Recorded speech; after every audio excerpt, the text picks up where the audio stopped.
الدين الخالص. إن الحمد لله نحمده ونستعينه ونستغفره ونعوذ بالله من شرور أنفسنا وسيئات أعمالنا، من يهده الله فلا مضل له ومن يضلل فلا هادي له، وأشهد أن لا إله إلا الله وحده لا شريك له، وأشهد أن محمدا عبده ورسوله أرسله بالحق بشيرا ونذيرا بين يدي الساعة، من يطع الله ورسوله فقد رشد، ومن يعصيهما فإنه لا يضر إلا نفسه ولا يضر الله شيئا. أما بعد، فإن أصدق الحديث كتاب الله، وخير الهدي هدي محمد صلى الله عليه وسلم، وشر الأمور محدثاتها، وكل محدثة بدعة، وكل بدعة ضلالة، وكل ضلالة في النار. أعوذ بالله السميع العليم من الشيطان الرجيم. يا أيها الذين آمنوا اتقوا الله وابتغوا إليه الوسيلة وجاهدوا في سبيله لعلكم تفلحون. عن أنس بن مالك رضي الله عنه قال: كان رسول الله صلى الله عليه وسلم إذا كربه أمر قال: يا حي يا قيوم برحمتك أستغيث. رواه الترمذي والحديث صحيح. محترم بزرگان دین و ملت، عزیز ساتھیوں، اسلامی ماں اور بہنوں، اللہ رب العالمین کا یہ دین، یہ عظیم الشان تہذیب و ثقافت دنیا میں تر امتیاز اور آخرت میں کامیابی کا راز، یہ دین، یہ شریعت، یہ قاعدہ اور یہ قانون، اللہ رب العالمین نے یہ سب کچھ ہمیں اس لیے دیا کہ ہم ایک کامیاب قوم بن کر زندگی گزاریں، ہم لوگوں کے محتاج بن کر نہ جئیں، بلکہ لوگ ہماری صلاحیتوں کے محتاج بنے رہیں۔ لیکن آج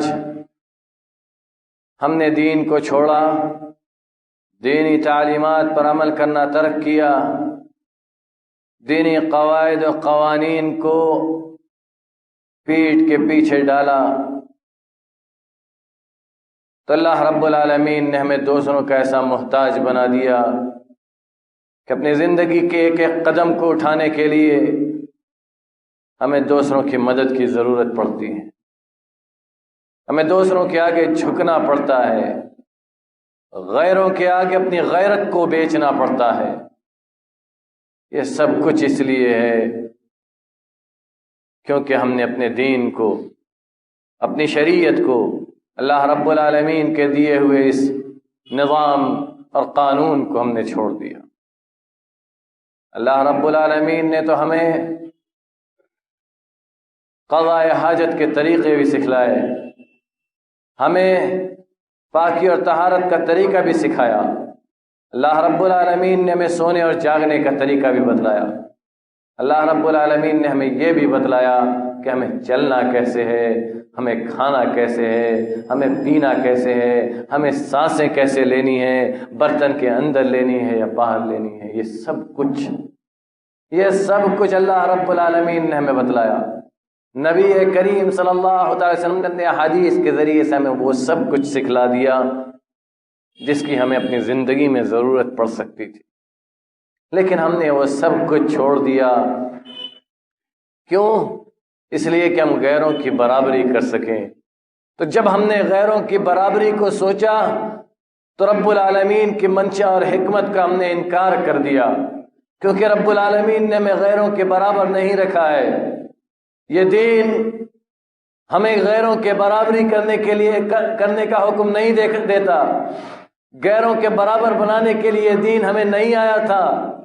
یہ دین تو دین فطرت ہے، یہ دین وہ دین ہے جس کا ماننے والا سب سے اوپر اٹھ کر زندگی گزارتا ہے، سب سے اونچا اس کا سر ہوتا ہے۔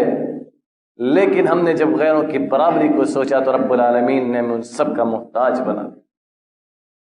رب العالمین نے ہمیں سکھایا تھا کہ دعا کیسے کرنی ہے، رب العالمین نے ہمیں سکھایا تھا کہ جب پریشانی آئے تو کس کے آگے جھکنا ہے اور کیسے جھکنا ہے۔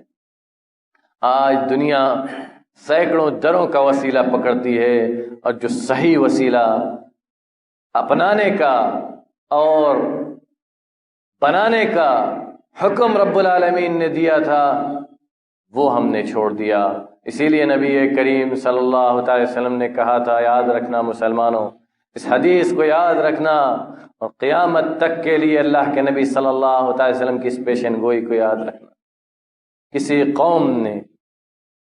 قوم نے اپنے دین کے اندر کوئی بدعت نہیں ایجاد کی مگر اللہ رب العالمین اسی کے مثل اسی جیسی سنت کو اٹھا لیتا ہے، پھر قیامت تک واپس نہیں کرتا، قیامت تک رب العالمین واپس نہیں دیتا۔ وہ سنت، جس سنت کو چھوڑ کر ہم نے بدعتیں ایجاد کی اور وہ سنتیں مٹ گئیں، وہ سنتیں واپس نہیں آ سکتی ہمارے بیچ مسلمانوں۔ اور یہ یاد رکھنا، کل بدعت ضلالہ وکل ضلالۃ فی النار، ہر بدعت گمراہی ہے اور ہر گمراہی جہنم کا راستہ ہے۔ اللہ رب العالمین کہتا ہے، یا ایھا الذین آمنوا اتقوا اللہ وابتغوا الیہ الوسیلہ، اے ایمان والوں اللہ رب العالمین کا تقوی اختیار کرو اور اس کا وسیلہ اختیار کرو۔ یہ وسیلہ کیا چیز ہے مسلمان؟ بہت سنتے ہیں کہ بغیر وسیلہ کے کوئی آگے نہیں بڑھتا، بغیر سیڑھی کے کوئی چھت پر نہیں پہنچ سکتا۔ یہ وسیلہ ہے کیا چیز؟ یہ وسیلہ در حقیقت وہ سبب ہے، وہ اسباب ہیں جو اللہ رب العالمین نے بنائے ہیں اس کی قربت حاصل کرنے کے لیے۔ وہ اسباب ہیں جو اللہ رب العالمین نے بنائے ہیں اس کی قربت حاصل کرنے کے لیے۔ اسی کو اللہ رب العالمین نے کلام مجید کے اندر کہا، یا ایھا الذین آمنوا اتقوا اللہ، اے ایمان والو اللہ رب العالمین کا تقوی اختیار کرو، وابتغوا الیہ الوسیلہ، اور اس کا وسیلہ اختیار کرو۔ وسیلہ تلاش کر کے اس تک پہنچنے کی کوشش کرو۔ یہ وسیلہ کون سی چیز ہے؟ وسیلہ کی کتنی قسمیں ہیں جو جائز ہیں اور اس کے علاوہ کون سی ناجائز قسمیں؟ در حقیقت ہم نے وسیلہ کے مفہوم کو ہی نہیں سمجھا۔ امام ابن کثیر رحمۃ اللہ علیہ فرماتے ہیں کہ وسیلہ کا مفہوم ہے کہ اللہ رب العالمین کی قربت حاصل کرنا اس کی اطاعت کے ذریعے سے، اور وہ کام کرنا جو اس کو راضی کرتے۔ یہی ہے وسیلہ، یہی ہے وسیلہ، جس وسیلے کو ہم سنتے ہیں کہ بغیر وسیلے کے اللہ تک نہیں پہنچا جا سکتا، بالکل نہیں پہنچا جا سکتا۔ لیکن وسیلہ ہے کیا؟ وسیلہ ہے ای تقرب الیہ بطاعتہ، یعنی اللہ سے قربت حاصل کرو اس کی اطاعت کے ذریعے سے اور ان اعمال کے ذریعے سے جو اس کو راضی کرنے والا ہے۔ یہی ہے وسیلہ، اسی کو کہتے ہیں وسیلہ۔ اور ہر وہ سبب جو جائز ہے جس کے ذریعے سے اللہ رب العالمین کی قربت حاصل کر سکی جائے، اور اللہ رب العالمین کی نبی کریم صلی اللہ علیہ وسلم کی فرما برداری کر کے اللہ رب العالمین کا مقرب بننا، یہ ہے وسیلہ۔ اسی کو کہا ہے اللہ رب العالمین نے، یا ایھا الذین آمنوا اتقوا اللہ وابتغوا الیہ الوسیلہ، اور اللہ رب العالمین کا وسیلہ اختیار کرو۔ اب جب وسیلہ کی بات آتی ہے تو لوگ کیا کہتے ہیں، فلانے کا وسیلہ، فلانا کھانے کا وسیلہ، فلاں پینے کا وسیلہ، فلاں صاحب کا وسیلہ۔ مسلمانوں، اللہ رب العالمین نے کلام مجید کے اندر کسی چیز کو چھوڑا نہیں ہے۔ ما فرطنا فی الکتاب من شیء، ہم نے کلام اللہ کے اندر، کتاب کے اندر، اپنی اس کتاب قرآن کے اندر کسی چیز کو نہیں چھوڑا۔ اللہ رب العالمین نے جب وسیلے کا ذکر کیا ہے قرآن کے اندر، تو کیا یہ ممکن تھا کہ رب العالمین اس کی وضاحت نہ کرتا، یا نبی کریم صلی اللہ علیہ وسلم ہمیں نہ بتلاتے کہ یہ وسیلہ ہے کیا چیز؟ کیا نبی کریم صلی اللہ علیہ وسلم کو نہیں معلوم تھا کہ ہمیں ان باباؤں کے وسیلے کی ضرورت پڑے گی آگے چل کر؟ یا صحابہ کرام کو نہیں معلوم تھا؟ یا کس کو نہیں معلوم تھا؟ کہ ان لوگوں نے اس پر عمل بھی نہیں کیا اور نہ کرنے کو بتلایا، اور بعد کے لوگوں نے آ کر طرح طرح کے وسیلے ایجاد کی۔ مسلمانوں دیکھو، اللہ کے نبی صلی اللہ علیہ وسلم کی ایک چھوٹی سی حدیث ہے، بلکہ وہ دعا ہے۔ کہتے ہیں انس بن مالک رضی اللہ تعالی عنہ کہ اللہ کے نبی صلی اللہ علیہ وسلم کو جب کوئی پریشانی ہوتی تھی، پریشانی آتی تھی، کوئی غم پہنچتا تھا، تو آپ صلی اللہ علیہ وسلم اللہ رب العالمین کی طرف ہاتھ اٹھاتے اور کہتے، یا حی یا قیوم برحمتک استغیث، یا حی یا قیوم، اے زندہ رہنے والے، اے وہ ذات اقدس جسے نہ تو نیند آتی ہے نہ اونگ آتی ہے، جو ہمیشہ سے ہے اور ہمیشہ رہے گا، برحمتک استغیث، تیری رحمت کے ذریعے سے تیری مدد اور تیری پناہ چاہتا ہوں۔ یہ نبی کریم صلی اللہ علیہ وسلم کا طریقہ تھا جب آپ کو پریشانی آتی تھی، جب آپ کو مصیبت پہنچتی تھی، جب آپ کو غم پہنچتا تھا۔ وسیلہ کی 3 قسمیں جائز ہیں مسلمانوں، 3 قسمیں ہیں جن کے ذریعے سے ہم وسیلہ اختیار کر سکتے ہیں، جو ہمیں اختیار کرنا ہے، جنہیں اختیار کیے بغیر ہماری دعا بھی قبول نہیں ہو سکتی۔ پہلی قسم، اللہ رب العالمین کے اچھے نام اور اس کی اچھی صفات کے ذریعے سے وسیلہ پکڑ کر اس سے دعا کرنا۔ جیسے کسی کو مال و دولت کی ضرورت ہے، کسی کو کوئی تنگ دست ہے، اس کو بے نیازی چاہیے، تو وہ دعا کرے اللہ رب العالمین کے نام غنی سے کہ اے بے نیاز، تو ہمیں بھی بے نیاز کر دے۔ غنی، عبد الغنی یہ نام رکھا جاتا ہے اور بہترین ناموں میں سے ایک نام ہے، اور اللہ رب العالمین کا نام ہے غنی، الغنی یعنی بے نیاز، اور وہی ہمیں بھی بے نیاز کر سکتا ہے جو بے نیاز ہے۔ یہی معنی ہے کہ اللہ رب العالمین کے اچھے ناموں کے ذریعے سے وسیلہ پکڑنا۔ کسی کو اپنے گناہوں سے معافی مانگنی ہے، وہ اللہ رب العالمین کے نام غفور الرحیم کے ذریعے سے دعا کرے کہ اللہ تو معاف کرنے والا ہے، تو رحم کرنے والا ہے، مجھ گنہگار سے گناہ ہوا ہے، تو معاف کر دے، تو غفور الرحیم ہے، تو غفور الرحیم ہے، تو ہمیں بخش دے۔ یہ اللہ رب العالمین کے نام کے ذریعے سے اس سے وسیلہ پکڑنا، وسیلہ پکڑ کر اس سے دعا کرنا۔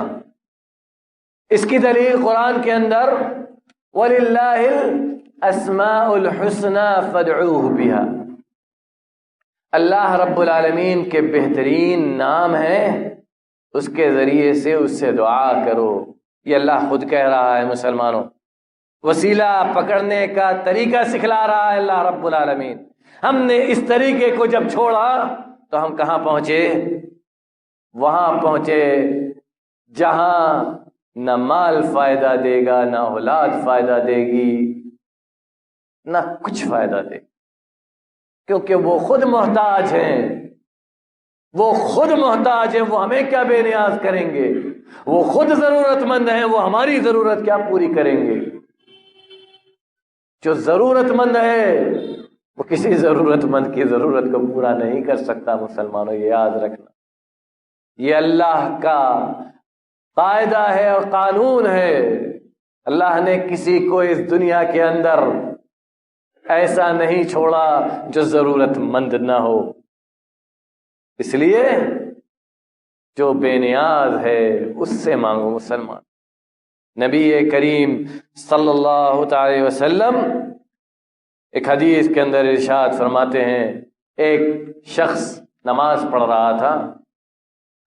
وہ تشہد میں سلام پھیرنے سے پہلے التحیات اور درود شریف کے بعد یہ دعا پڑھ رہا تھا، اللہم اسألک یا اللہ الواحد الاحد الصمد الذي لم يلد ولم يولد ولم يكن له كفوا احد ان تغفر لي ذنوبي انك انت الغفور الرحیم. نبی کریم صلی اللہ علیہ وسلم نے سنا کہ یہ دعا پڑھ رہا ہے، اسألک یا اللہ، اے اللہ میں تجھ سے مانگتا ہوں، الواحد تو اکیلا ہے، الاحد تیرا کوئی ساتھی نہیں، الاحد تیرا کوئی ساتھی نہیں، الصمد، الصمد تو بے نیاز ہے،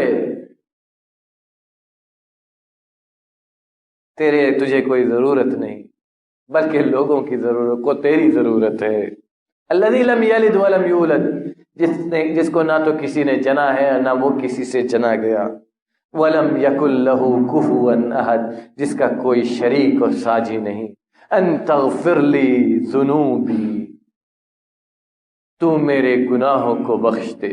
انک انت الغفور الرحیم، بے شک تو ہی معاف کرنے والا اور رحم کرنے والا. نبی کریم صلی اللہ تعالی وسلم کی اس شہادت کو مسلمانوں یاد رکھنا. اللہ کے نبی صلی اللہ تعالی وسلم نے فرمایا، قد غفر اللہ لہ، قد غفر اللہ لہ، قد غفر لہ، قد غفر لہ، کہ اللہ رب العالمین نے اس کو معاف کر دیا، یہ معاف کر دیا گیا، یہ معاف کر دیا گیا، یہ معاف کر دیا گیا. اگر نبی کریم صلی اللہ تعالی وسلم نے اس دعا کے اندر یہ شہادت دی ہے کہ اس دعا کے ذریعے سے مانگنے والا انسان دیا جائے گا، تو ہم کیوں اس دعا کو چھوڑ کر اس ذات کے پاس پہنچتے ہیں جو خود محتاج ہے، خود ضرورت مند ہے. مسلمانوں رب العالمین دینے کے لیے بیٹھا ہے، لینے تو آنا چاہیے.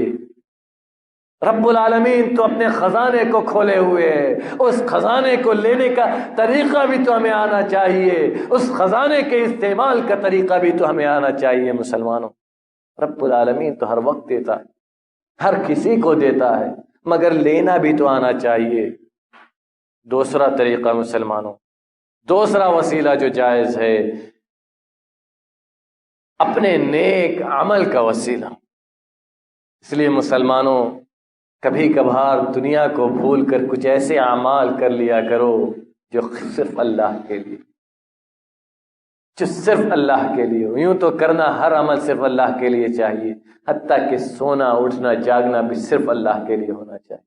لیکن کچھ ایسے عمل دنیا میں ضرور کر لیا کرو جس سے تم خود سے راضی ہو کہ یہ عمل میں نے صرف اور صرف اللہ کے لیے کیا، جس سے تم خود راضی ہو کہ یہ عمل میں نے کسی کے لیے نہیں کیا ہے، تاکہ ایک دن جب ضرورت پڑے تو رب العالمین کو اس عمل کے ذریعے سے یاد دلا دو کہ الہی یہ عمل میں نے صرف تیری رضا کے لیے کیا تھا، تو اس عمل کے ذریعے سے مجھے معاف کر. رب العالمین بھولتا نہیں ہے مسلمانوں، مگر ضرورت اس بات کی ہے کہ ہم خود یاد رکھیں، مگر ضرورت اس بات کی ہے کہ خود ہم جانیں کہ رب العالمین ہی دینے والا ہے، اس کے علاوہ کوئی دے نہیں سکتا۔ اللہ رب العالمین کہتا ہے الذين يقولون ربنا اننا آمنا فاغفر لنا ذنوبنا وقنا عذاب النار۔ الذين يقولون ربنا اننا آمنا، وہ لوگ جو کہتے ہیں اے میرے رب ہم تیرے اوپر ایمان لائے۔ ایمان لانے کا وسیلہ ایمان نیک عمل ہے، ایمان لانا اللہ پر یہ نیک عمل ہے، اس کے وسیلے کے ذریعے سے کہہ رہے ہیں مسلمان اننا آمنا، اے اللہ اے ہمارے رب ہم تجھ پر ایمان لے آئے، فاغفر لنا ذنوبنا، اے میرے رب اے ہمارے رب ہمارے گناہوں کو معاف کر دے، وقنا عذاب النار، اور ہمیں عذاب نار سے، جہنم کے عذاب سے بچا دے۔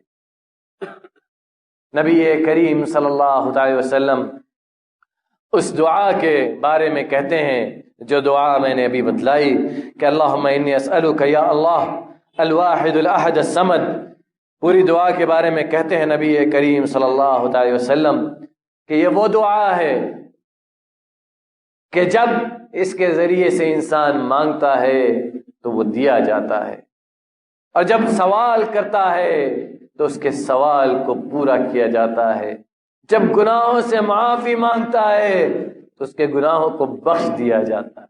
لیکن یقین، شرط صرف ایک ہے مسلمانوں، اپنے رب کی ذات پر یقین، اپنے رب کی ذات پر یقین، اور دوسروں کے حق سے برات۔ مسلمانوں دوسروں کے حق سے برات ہمیشہ ہمیش کے لیے رکھو، کیونکہ وہ دعا آگے نہیں بڑھتی جس دعا کے اندر، جس دعا کرنے والے کے اندر دوسرے کا حق ہو۔ جس نے دوسرے کے حق کو مارا ہو رب العالمین اس کی دعا کو آگے نہیں بڑھاتا، فرشتے نہیں بڑھاتے اس کی دعا کو آگے، بڑھنے نہیں دیتے اللہ رب العالمین تک اس کی دعا کو۔ اس لیے دوسروں کے حق کو نہ مارو مسلمان، کسی کے حق کو نہ مارنا، کیونکہ کل کے دن جس نے اپنے بھائی کے حق کو نہیں ادا کیا، جس نے وراثت کا اپنی بہن کا حصہ نہیں دیا، جس نے اپنے بھائی کی ایک بالش زمین ہڑپ کر لی، کل قیامت کے دن رب العالمین اس کا حساب و کتاب بھی نہیں کرے گا جب تک وہ اپنے بھائی سے، اپنی بہن سے اپنے گلے کو پاک نہ کرا لے۔ مسلمانوں یہ چھوٹی موٹی دھمکی نہیں ہے اللہ کی طرف سے، یہ چھوٹی موٹی دھمکی نہیں ہے مسلمانوں اللہ رب العالمین کی طرف سے، یہ بہت عظیم دھمکی ہے۔ اللہ رب العالمین حساب کتاب نہیں کرے گا جب تک اپنے بھائی یا بہن کے حق سے اپنے گلے کو انسان پاک نہیں کرا لے۔ اس لیے دوسروں کے حق کو نہ مارو مسلمان، دوسروں کے حق کو کبھی نہ مارو، کسی کو گالی نہ دو، کسی کی عیب جوئی نہ کرو۔